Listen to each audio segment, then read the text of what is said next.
Hello, everybody, and welcome to Books in Hindsight. I'm your host, author Matthew Hines. Now, today we have an incredible guest. We have Dr. Cristina Perelman. Dr. Cristina Perelman is not only an amazing expert in the field of neonatology, she is also a renowned author, and she speaks out about social issues and the empowerment of women. It's going to be a great show today, so I hope you will sit back and enjoy. And while you're sitting back, would you please consider a sponsorship on patreon.com/hindsight, or go to hindsight.com or booksinhindsight.com and purchase any one of our fabulous guests' books or one of my fabulous books. We also have links to Amazon and all of your favorite book outlets. All right. So, don't let me forget to ask you to subscribe.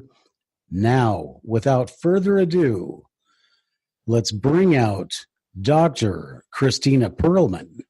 Let's go to the phones.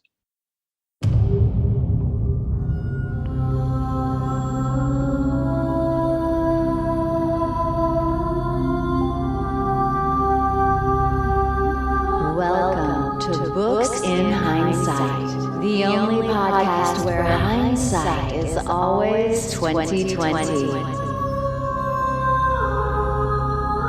And we explore the great books, works, and ideas of the century. Now, here's your host, teacher, and author, Matthew Hines.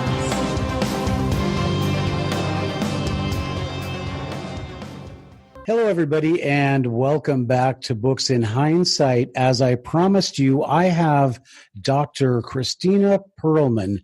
She is with us today, and she's going to be talking about her latest book, and I want to make sure I get the title right.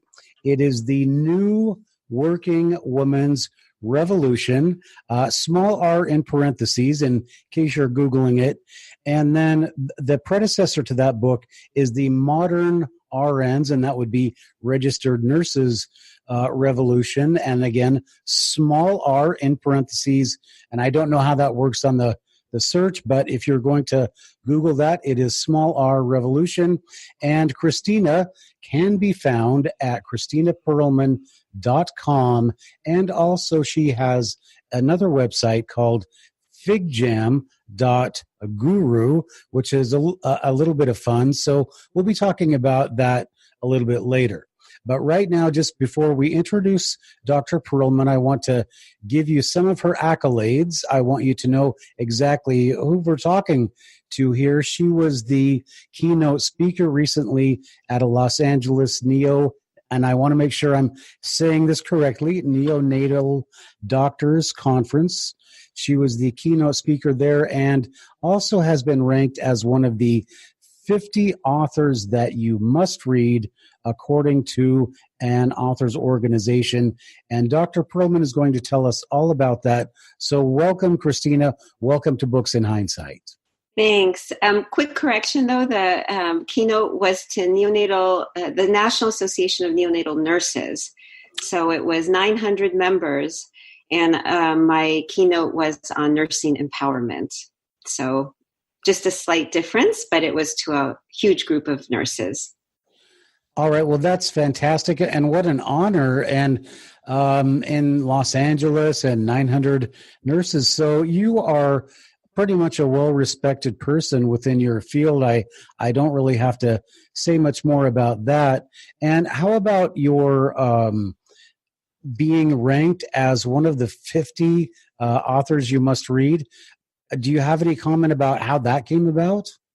I was interviewed by a radio show called The Authors Show, and we get to submit our books and writings, articles, and so they posted them, and their readership voted on all the entries, and I was voted one of the 50, as you said, 50 most that people, 50 authors people should read last year and again this year in 2018. So it was an honor. Twice in a row. All right. Yes.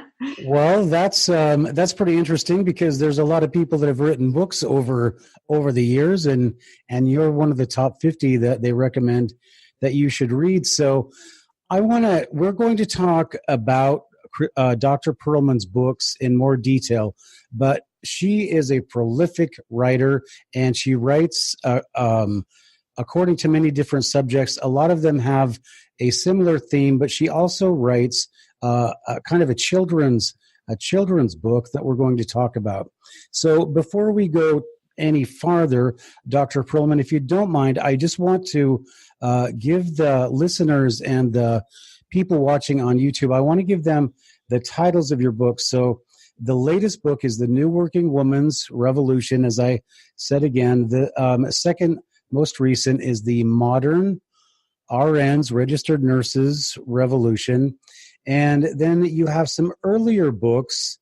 You have Calling All Women, and that was your first book, I assume. Correct, yes. Okay.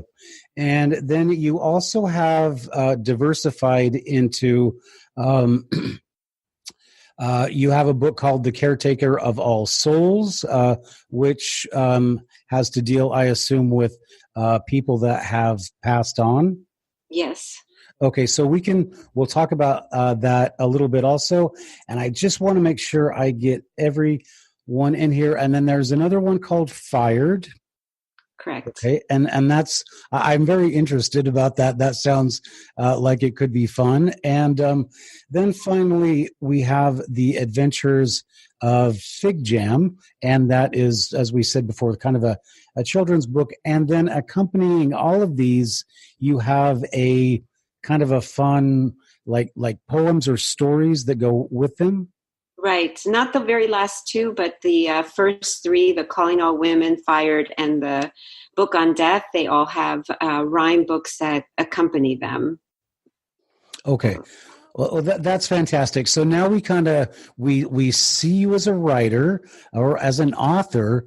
And so now we're going to talk about what motivates you to write. And you want to talk about that first book that you wrote, and that would be the Calling All Women. That would be From Glass Slippers to Glass Ceiling, I believe. Correct. Yes. So writing wasn't anything that I studied in college, or I just started doing it as a like people like to write in journals. I started writing out of the passion of the topics. They're all self-help books, and they all deal with topics that I feel I have good advice and information to give to help others out there. And so I write the books in some, such as the Fired book, a catharsis to be able to express my feelings and learn from what I've learned from and help others learn what I learned. So calling All Women From Glass Slipper to Glass Ceiling started out because I got pretty angry with the 50 Shades of Grey book. At that point, my daughter was late teenager, and she said, "Mom, you've got to read them. This is a wonderful book. This is great." And I started reading, and I was aghast. Having been a product of the late 60s and 70s and women's liberation, I thought, what happened? What happened to our to women in this century, in 20 plus, or 20, the year 2000 plus, what happened to us? And I said, we've got to regain these women rights. And this was pre-Me Too and women's voices starting to be really heard in the last probably 5 years or less. So I wrote that book out of wanting us to regain that women liberation feeling. And in that book, I used fairy tales to tell talk about the 11 characteristics, or what I call attributes, that empower women both at home and at work. And I talk a lot about women in developing countries, women here in the United States, women in corporate America, and women in medicine. And there's a lot of research that has gone into that book with the history of women, including a really interesting fact that I learned as to why women have been considered inferior for so long. When did that happen? And interestingly, in the very ancient times, pre-Greek, the woman were considered sacred. We were the givers of life. We were the goddesses. And then the Greeks decided, God and goddesses, they looked at the human body as perfection. And they said, a man's genitalia is exposed and can be visible. Therefore, that must be more powerful. A woman's is hidden. So that's when the whole idea of an inferior sex really started back in ancient times. It was so fascinating to hear, and then to understand how religion played a role in looking at women in an inferior way, all the religions in the world.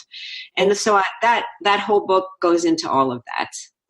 Okay, so you cover a lot of topics there. So the first thing that I would like to talk about when you started was I forgot exactly how you said it. So I'm gonna just jump over to this idea that women are somehow well, first of all, women were considered sacred, and then you say, "Oh, that's what I could just jump back into my my pea brain." But okay, so this idea that women are suddenly going back in time, that was your first motivation, and I confess I did not see 50 Shades of Grey. Oh, you didn't miss anything. I don't see a lot of movies, but that was your motivation, that you thought, well, women are actually going back to a time when, and I don't know exactly when that time was, because you talk about a conflict between women's brains and beauty, and I just women were. Before like this century, they were wives and mothers, and then they became what they are now. So what do you think they're evolving into, or do you think they're just going back to the old model from before? I think that there still is a very strong movement to keep women in their place and submissive. And I know that I've spoken to many women who enjoy 50 Shades of Grey and reading the book and watching the movie, and say, no, that's her choice to do what she does. And, when you accept the role of being submissive in your personal life, in a very private part of your personal life, it tends to spill over to the rest of your life. And being submissive at work becomes easier because you do it at home. And that was my whole premise, that perhaps it's a choice for some women, and I won't argue that. It's just, we have so much to give and so much to offer. And I believe that our voices still are not equally heard as men's voices are heard, especially in the workplace. And that's my premise. That's where I wanted to take all of this, to empower us to be equal to men. And that empowerment is in areas that we may be lacking certain of these characteristics, to really develop them within ourselves. And that's what my book talks about, how to develop each of these attributes to become empowered.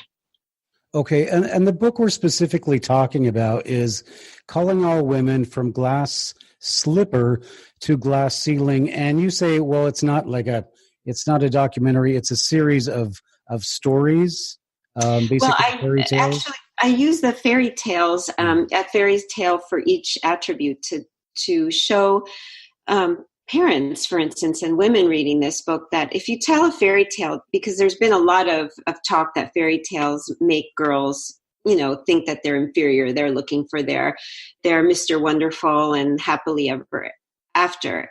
But each of these fairy tales, if you really look and dissect the character, the main character, the girl in that story, she brings a certain characteristic that's actually very strong. And when moms read these stories or dads read these stories, they can, using my book, they can actually say, well, let's look at this character and actually help little girls understand that they don't have to wait for someone to make them happy. They don't have to just wait until Prince Charming saves them. We have the ability to be happy ourselves, to make a wonderful life for ourselves, and find an equal partner to share that with. And so that book really talks about not only the history and about our world, but about how you can individually become empowered, both at home and at work. So this spans, it's my first book, it spans all areas. And then I kind of took a lot of those topics and wrote other books and expanded on different ideas in the other books. Okay, but you say that you apply these principles that you're talking about. Right. You apply them to other cultures as well. How do you do that, and to what cultures do you apply them? Well, I don't apply these attributes to any other cultures. It's for women.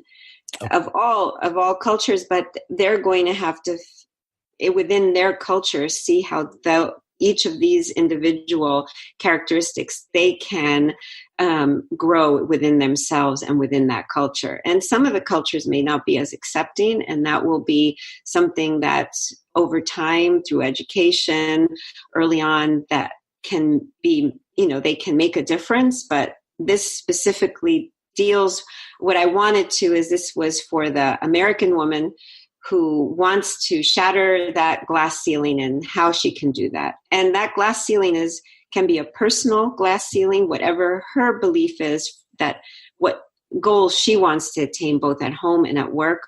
And it can be the ultimate glass ceiling of reaching the top at wherever, they work. Okay, well, it's very interesting. And so your motivation, you say, according to your Amazon profile, is that your motivation to write is your experience. Correct. So do you want to talk a little bit, and I guess we can move into, I'd like to just talk a little bit about the idea that you have in the book. You have the caretaker of the souls. What motivated you to, because it's not really along those lines, but it is something that is from your experience. So what motivated you to write that? Yeah, that book is very different from most of my other self-help books, and you could call it a self-help book because it is, as a physician and as a neonatologist, subspecialty in taking care of sick infants in the intensive care nursery.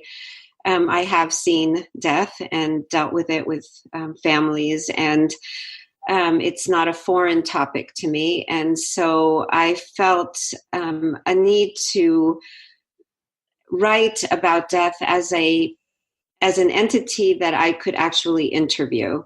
So in my experiences early on in my career, to me, death was the Grim Reaper, and death was my enemy.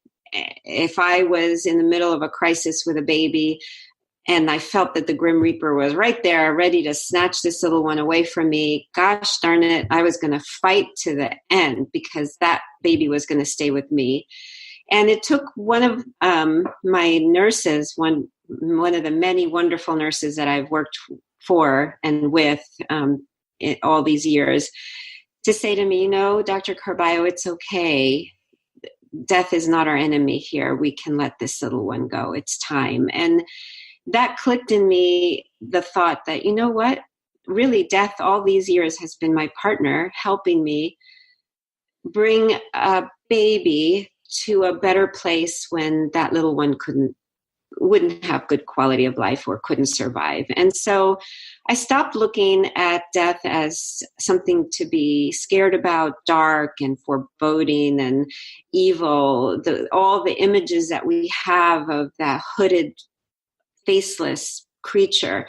And I wanted to portray what death really should be thought of, and that is light and warmth and love, and it's on the wings in my mind how I describe death, the wings of death that will bring that person's soul to a better place, to be reunited with others, and to be not feeling pain anymore. And that's what I wanted to portray. So this book, I don't know where it came from. I just started writing, and the words started coming out. I know that sounds weird, but I'd ask, here's a question.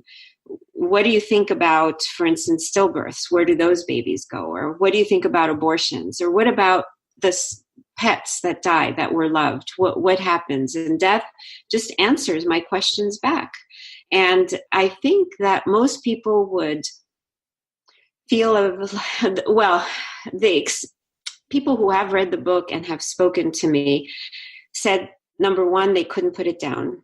Number two, it was such a relief and a release and so positive for them. And that's really what I wanted to create in that book.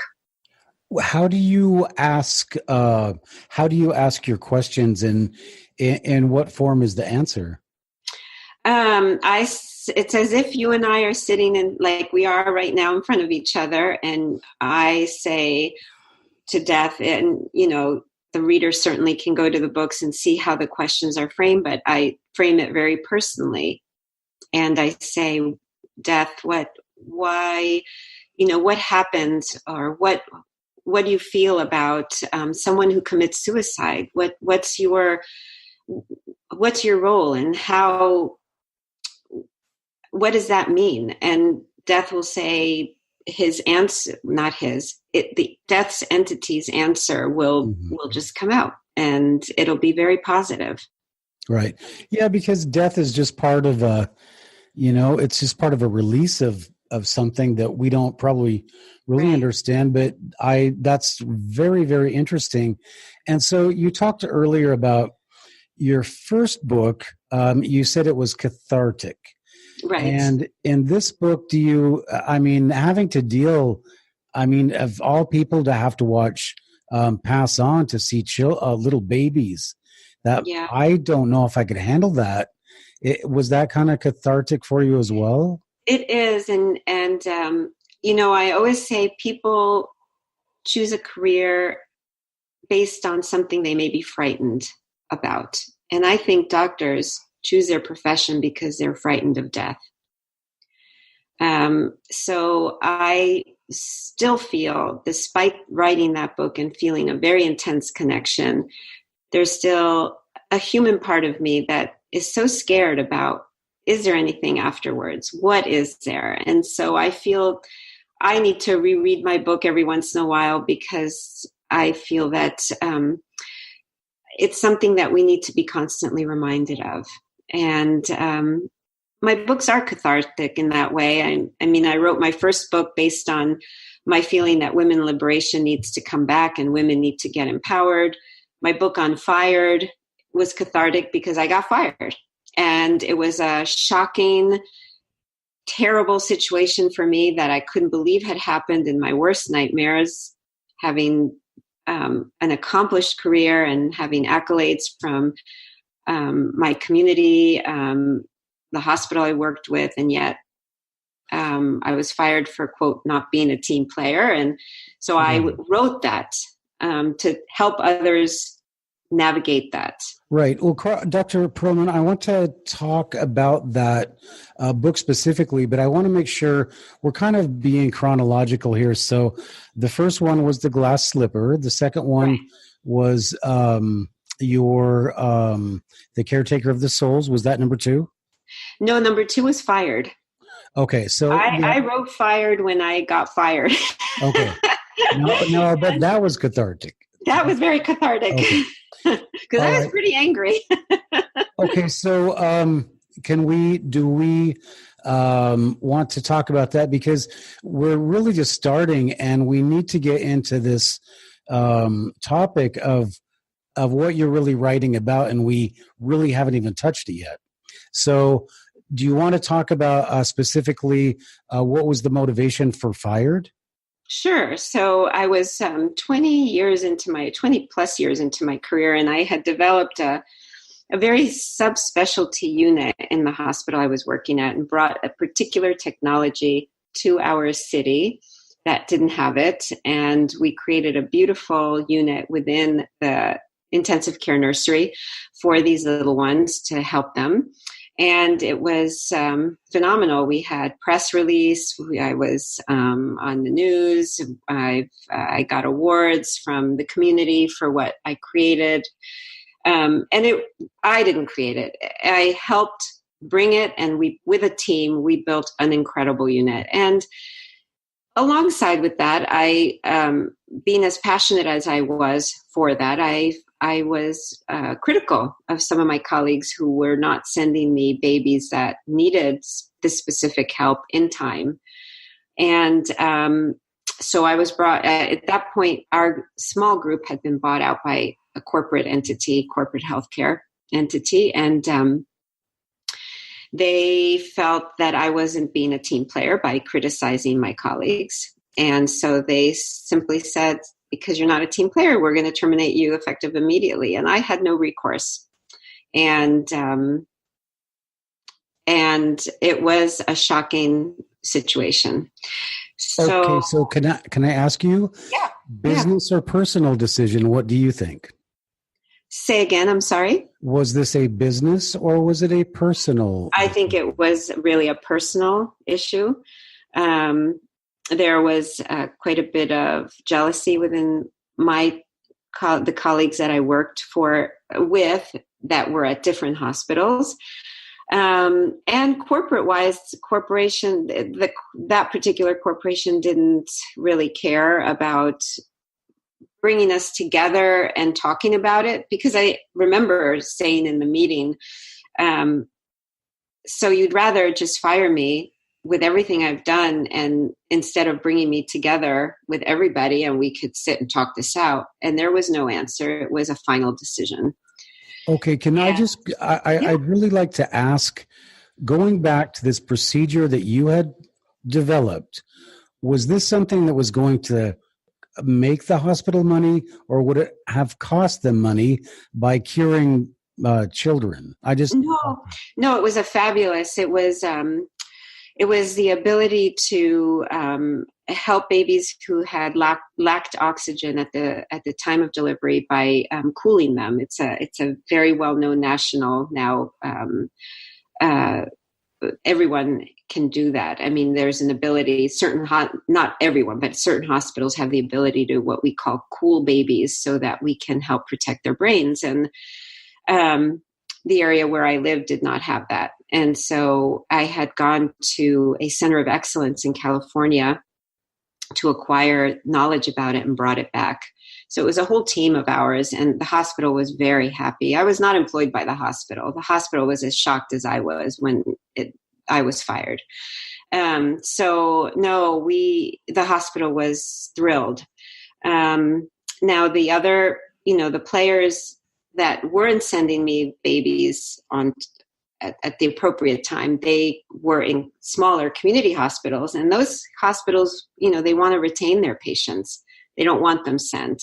And so it's a bit of a political, financial play. It's very hard to describe. There's so many things going on at the same time. Right, and that's exactly what we're going to get into right now. So you wrote Fired, and there was an accompanying book with that. Yes.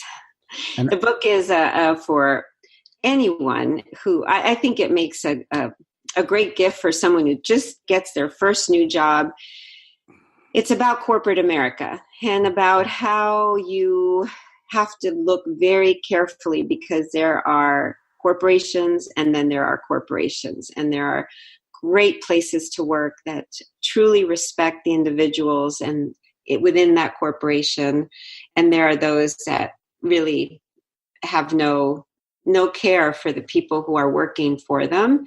And you have to be able to tease that out. And so it's a parody. It's a very funny little comic book. The illustrator, I had requested that it looks very much like the New York Post kind of cartoons.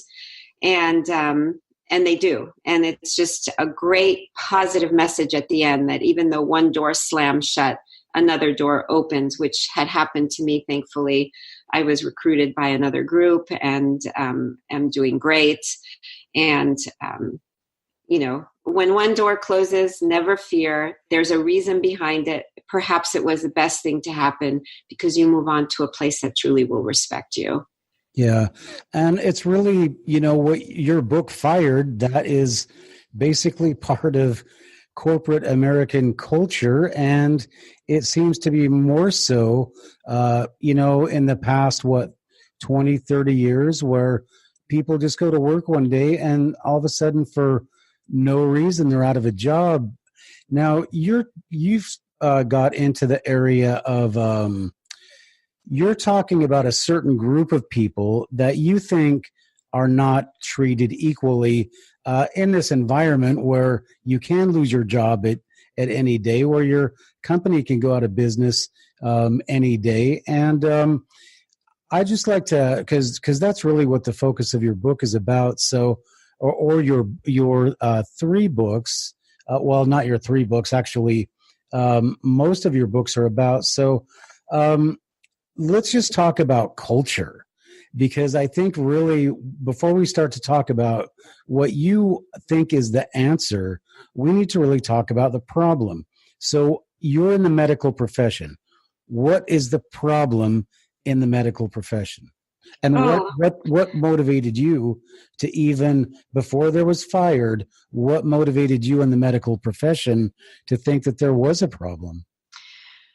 Great question. And it's probably a topic for yet another interview, but the short of it is that certainly women within medicine are still struggling.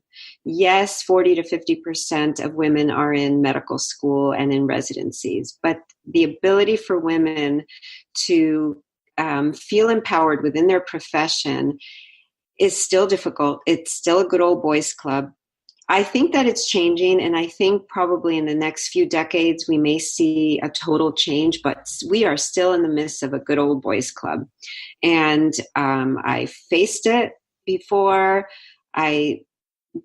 Not as much now, but it's still there. And part of the problem was old timers and good old boys club, the private club of entitled club of being a doctor, and that meant being a man. And then women started getting into it, and it was all of a sudden we are breaking open their private club. And then medicine has moved into corporate medicine. Corporate medicine has really taken over the old style physician office practices. And most everyone belongs to corporations. And corporate healthcare in and of itself is yet another entity with still a lot of good old boys club, still a lot of difficulty for women to break that glass ceiling. The perfect example is even within the nursing profession, where 80% of the profession is composed of women, and yet probably less than 20% of the leadership in nursing are women. So there's a disconnect there still somewhere. And the books that I write are really in all the areas are about empowering yourself to be listened to and to become an equal partner. Right. And you basically jumped ahead in my line of questioning, because we're going to start in the area of the medical field.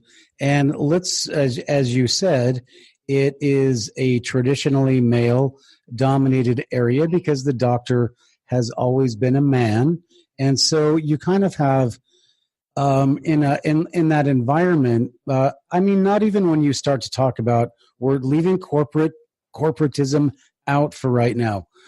When you're talking about the traditional, like a hospital setting, who's making the decisions? It's the males, and it's the doctors, and nobody questions the doctors. Why? Because they're educated, and as you say, they are men, and so it's a very tribal environment. Would you agree with that? Yes, I still think that we are facing a lot of that across the country. Yes. Okay. There are probably pockets that are more liberal and more advanced, but overall, in general, that's still an issue. Okay, so that opens up. To begin, I'm sorry, Matt, but women are, even women physicians are paid less than their male counterparts. Maternity leave is considered, oh God, now we have to cover this person. Why can't she just, pull up her panties and do her work and take care of the kids and not make me have to do it? It's just a continuously patriarchal society within medicine that we still live in. Okay, because that's what I wanted to ask you, is that here somebody like you comes along, and obviously you are top notch. You look at all the things that you've done. You developed your own procedures. You're a leader in your field, right? And you come along, and I would think that they would be happy to have somebody, that does what you do. And I've seen plenty of doctors, and looking at you and listening to you, I'd say, well, I would sure feel comfortable with you as my doctor. So what's going on here? Are you saying that you're not accepted? In the previous job with the previous group that I had, I don't think I was respected at all. And thankfully, the group that I did join is more progressive, and they are very respectful. And it just depends on the people that you are with.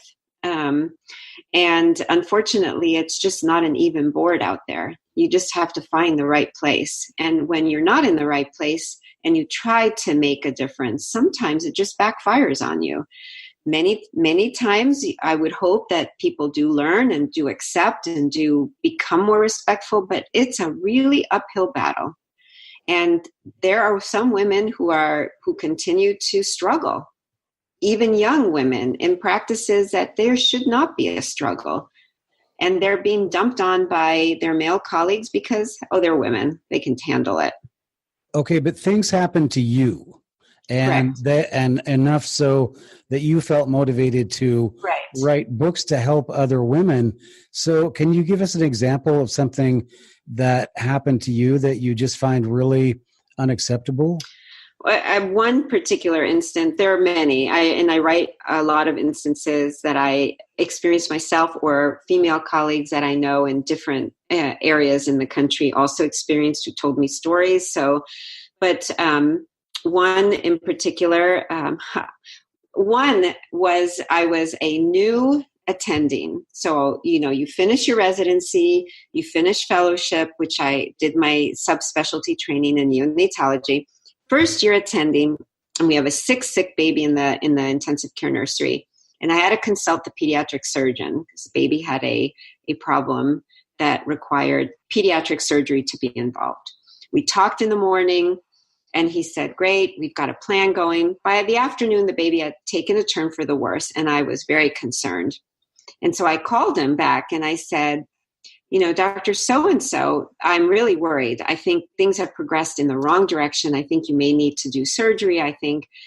And over the phone, I can't imagine that this man would have said this to any of his male colleagues. He says to me over the phone, Cristina, don't you worry your pretty little head over this. And I don't know, here I am, a newbie. I'm truly young and new at this. And again, something within me just came out. And on the phone, I reverted to be very professional. Instead of calling him by his first name, I said, Dr. So-and-so, I'm the attending. You're a consultant. And if you're not going to listen to me, I'll find another pediatric surgeon who will. silence. And then he said, no. I'm so sorry.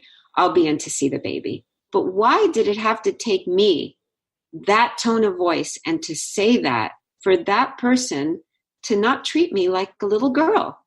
That was one of the very beginnings of what I started to see happening around me. Yeah, and that's pretty strange because, first of all, you are a medical doctor. You have done a lot of work and you are an expert in what you do. And our whole world runs on the fact that you have to respect people like you.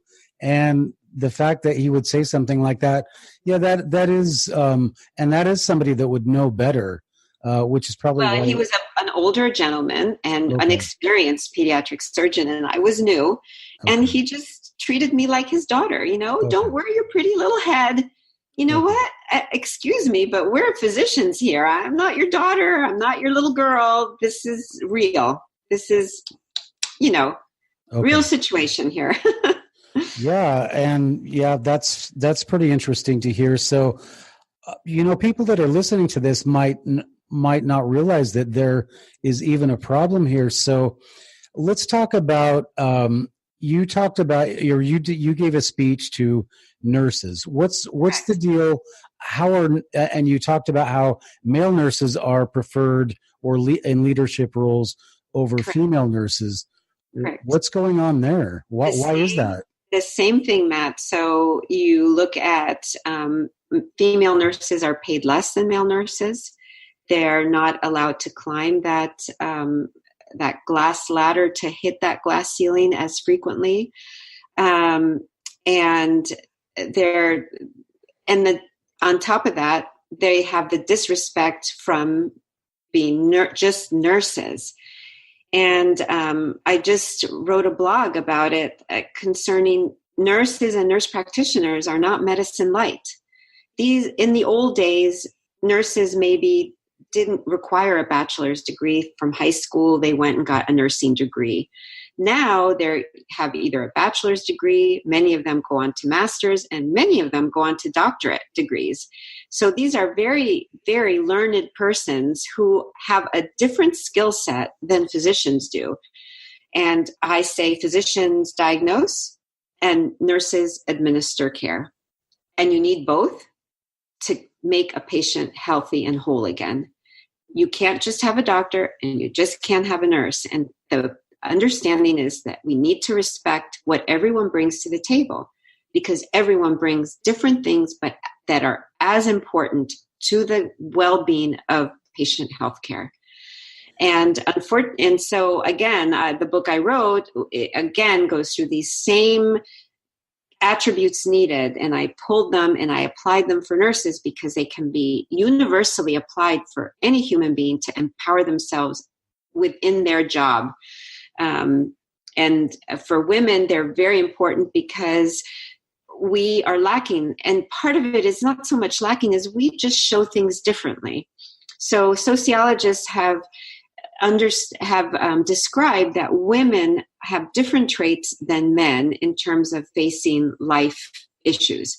Women are more communal, they're more nurturing, they work in teams, they're able to solve together, and men tend to be more aggressive, assertive, pushy, if you want to say. If women try to act like men to attain those leadership positions, they're called bitchy, aggressive, assertive, not even assertive, just bossy. And we can't try to act like men because it doesn't work for us. And men can't try to act like women because they're seen as weak. And unfortunately, the characteristics women have are labeled weaker, and they're not. They're just a different way of dealing with things. And if we can complement each other, because both sides have good points, it would be awesome. And that's what I talk about a lot too. Okay, so I have to ask you this, because there are, every time you say something, I have five different questions, but okay, so let's talk about, you are in the medical profession, and are these you're talking about basically what we used to call chauvinism, right? But we have a lot of people, like I live in Seattle, and it's very difficult to find, like I would say, somebody who didn't come here from another country to practice medicine. Do you think that there is um, a cultural tint to this Yes, chauvinism you're saying yes, now? yes, very much so. I think that when you enter into hospitals or clinics where cultures that are, the physicians are from cultures that are very patriarchal, it's really difficult. It's difficult for women in either nursing positions or in MD positions to make headway. And believe me, I have seen it, how we are treated by those cultures. And it's, they think they're doing the right thing. That's their belief. That's how they grew up. And so it's very difficult. It's going to create a lot of education. And one of the things that I suggested in one of my blogs is that education needs to be like required education for the medical profession to learn how to respect everyone on the healthcare team and to be able to demonstrate that. Right, and that must be very difficult because I've lived over in the Middle East, and I know that in other cultures that women have to stay in traditional roles, but when you get into a United States hospital and somebody will not take your opinion because you are a medical doctor, I mean, people could die based on that relationship. Is that true? Well, I don't know that they can die, but certainly it makes things difficult. It's just more difficult to work under those conditions. Okay. Okay.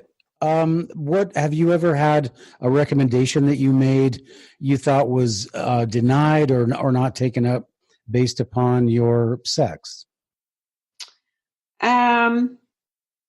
Yeah, I think so. I think it still happens still today. I think that I would make a recommendation towards a treatment plan that we can start utilizing in a certain patient group, and someone within that group will say, yeah, I'm not going to listen to her. It doesn't matter how many scientific articles I pull or whatever. It's just not listened to. Okay. It's quite an unbelievable phenomenon to watch happen. Okay. Yeah, and I just want to reaffirm something that you said a few minutes ago, and I used to, when I was teaching, I used to do whatever I could, like to get in a teaching job, right? Because I teach history, and one of the jobs that I had, I worked as a daycare supervisor for these kids that came in after school and stayed at the schools. And these kids were about, like first or second up to maybe third or fourth grade. But I just noticed, and this is to reaffirm what you say, that as children, and I remember being a boy myself, I watch these kids and I see without hardly any difference, the boys work together as gangs to either destroy themselves, play a game, and compete with each other, or to destroy something, while the girls are over on the other side and they're quiet and they've picked a leader and things are organized and they're constructing something. And I thought, boy, this is so telling of our society. Right. But it's not. But this is not society. This is not. Do you think it was something they were taught? Or is this something that came natural to them? I think there are inherent qualities. I do believe men and women, boys and girls are different. And I think our brains develop differently in the in utero environment. And certainly hormones play a role as the fetus is developing and that brain is developing. So I think those are inherent genetic or hormonal influences on brain development. And so I think those are real. but we don't have to deny them. We can utilize them. Right. We can help, the way that children play become, some symbiotic and work together. And that's where we need to have more education to honor both ways. Right. Okay. So there we're talking about initial, maybe a nature versus nurture cultural thing, but you are advocating that women should have particular strengths, and that they should be seen for having those strengths and accepted and have a place in society strictly because of those strengths. Is that correct?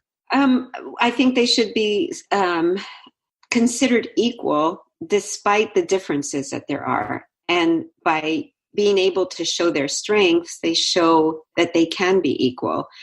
And, we've talked before about the best person for the job doesn't have to be man or woman in the ideal world. That's certainly obviously the most important. But so many women have been denied positions of leadership just because they're women and have those strengths that no one looks at or listens to.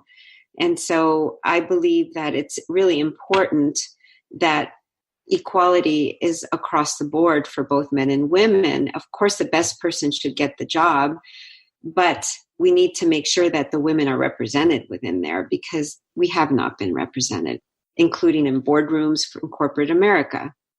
Okay, but we're learning more and more, and this is based upon the number of women that are accepted that get like science scholarships, math scholarships.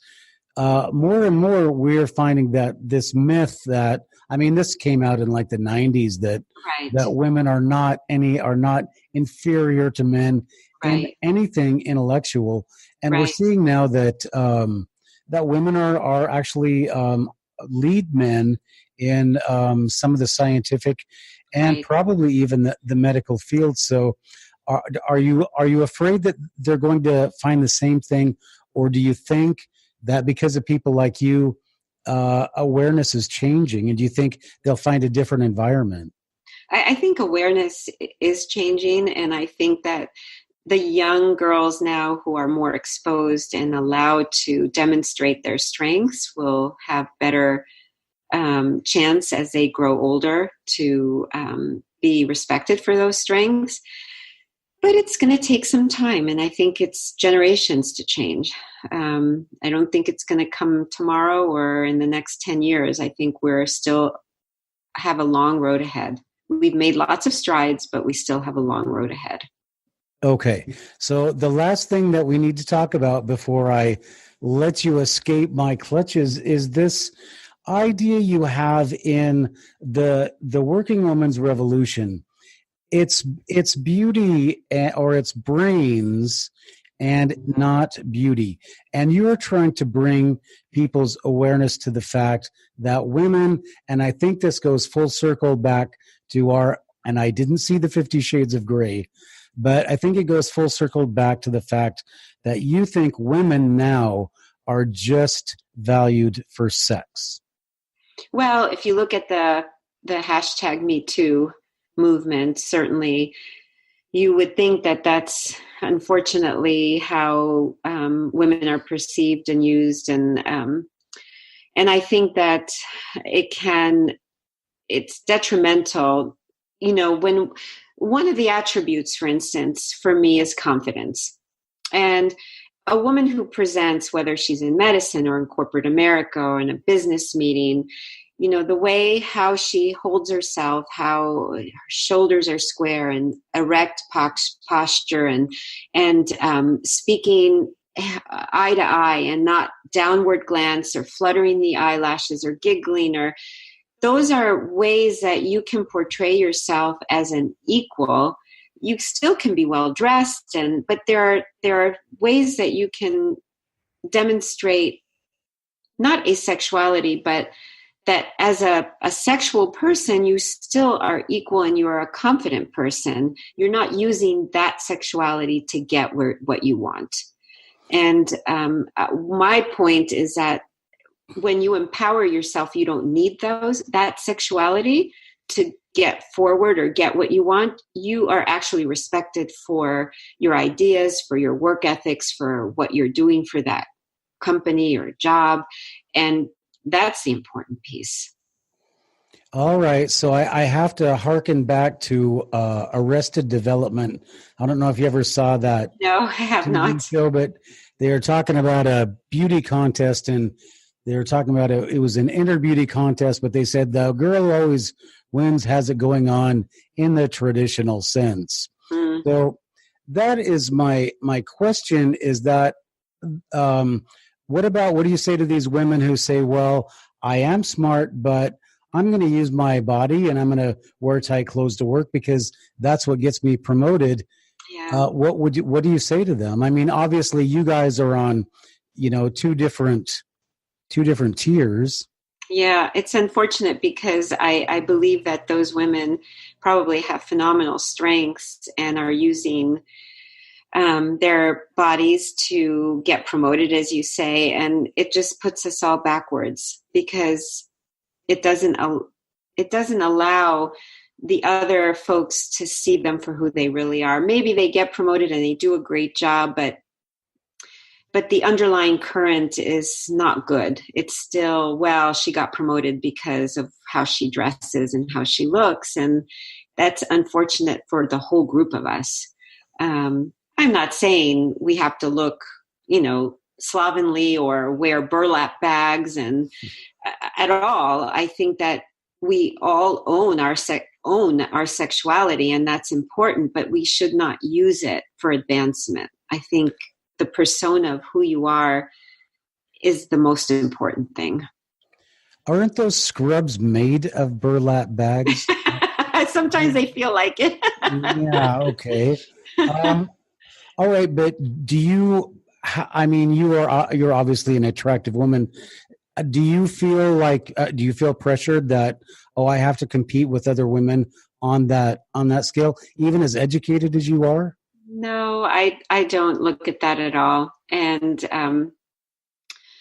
I try to continue just showing my education and being empowered at work and hope that will, I'm a big team player. So I'm well known and I'm, very, just not sound like patting my own back, but loved where I work because I am a team player and I include the nurses and I include the respiratory therapists, and we build a phenomenal team with the goal of taking care of the patient the best way possible for the best outcomes possible. And so, when you display those qualities, I think other people start following that trend and the others kind of go by the wayside. And I don't look at other people. I don't compete with other people. I just feel that if we as a group can display these attributes and truly become empowered, it'll just only elevate us as a group and make us be looked upon as the equal partners that we really are. Okay. And I would just like to throw in before we go, I'd like to just touch on very quickly, because this is all very serious stuff, and we just barely touched the surface of something that, it's cultural. We didn't even get a chance to talk about the corporate aspect of all of this and how corporate, the corporate culture really reinforces this sexism and, yes. Anyway, because it's all about image. And unfortunately, we didn't get to talk about that. Could you tell us a little bit about Fig Jam? We're going to go off a little bit to a different topic here, but Fig Jam is kind of fun. So I wanted to have you talk about Fig Jam for a little bit. It is fun. And as I said before, I think education begins at a very young age. And so the book I wrote also has empowering lessons for young girls and boys. It is about a little girl in the outback. We had visited Australia, and I'm a big animal lover. And so I use the animals that are in her wild backyard that will teach her lessons. And each animal that she meets, the kangaroo or the wallaby or the emu, teaches her a particular lesson that she goes back and runs back home and says, "Gosh, Mom and Dad, fudge, I'm good, just ask me." And that's where the fig jam it comes from. Fudge, I'm good, just ask me. And in Australia, adults use that term, but with the, of course, F, I'm good, just ask me. And so I made it childlike for fudge, I'm good, just ask me. And it's just another book about empowerment, but for young kids to just start getting the early lessons. And I tied in the animals, which I love, into it. Okay. And the Fig Jam books are available along with your other books, but you can find them at Fig Jam, FIGJAM.guru. That is GURU. And Dr. Perelman's website is ChristinaPerelman.com. Actually, they're both Dr. Perelman's website. And her latest book is the new Working Woman's Revolution, small r in parentheses. Why in parentheses? I have to ask you before I let you go. Yes, because I wanted to say it's an evolution for the new working woman. This is an evolution in work, but it's also a revolution, partly with that Me Too movement. We are at this point in a revolt of making sure that women are seen as equal partners in the workforce. And so it's part evolution because the woman is evolving and empowering herself, but it's also part revolution because we're trying to really make a stand and a statement of equality.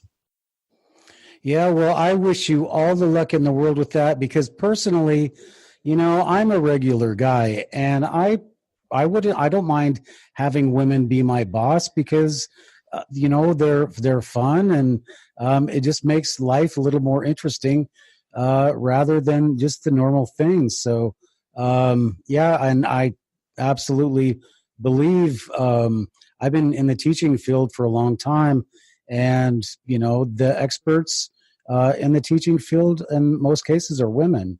So, anyway, and that's not to be chauvinistic, but women can be involved in any field. I mean, World War II, the top Russian snipers were women, right. And I go back to the Greek ideal. I like the Spartan ideal of how the women were basically considered equals, and they were out exercising and doing the same kind of things that men were doing. Right. So I think it's interesting. I liked your comparison to what happened, and basically it was probably around the time of the Roman Empire that women got that was it. We were.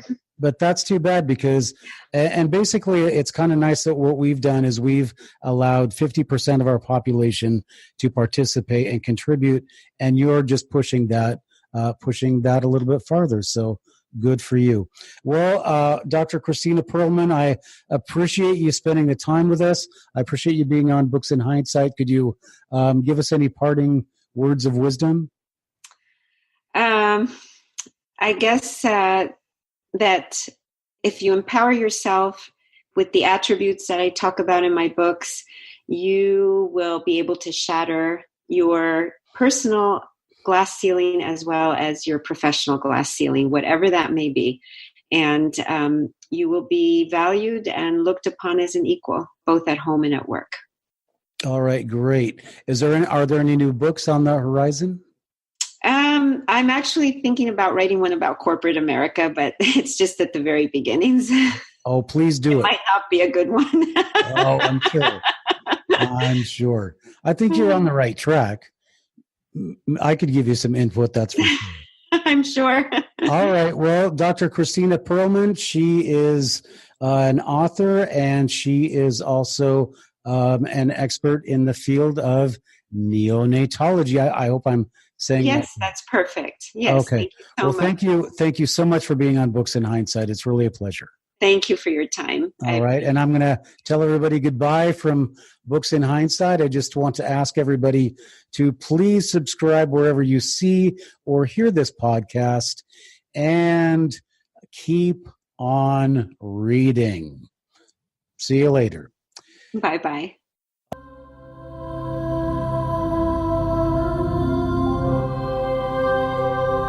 has been Books in Hindsight with your host, Matthew Hines. Please join us for our next podcast and look for our archives on iTunes and go to thehindsight.com. That's HEINES site.com for great books by Matthew Hines and other great authors.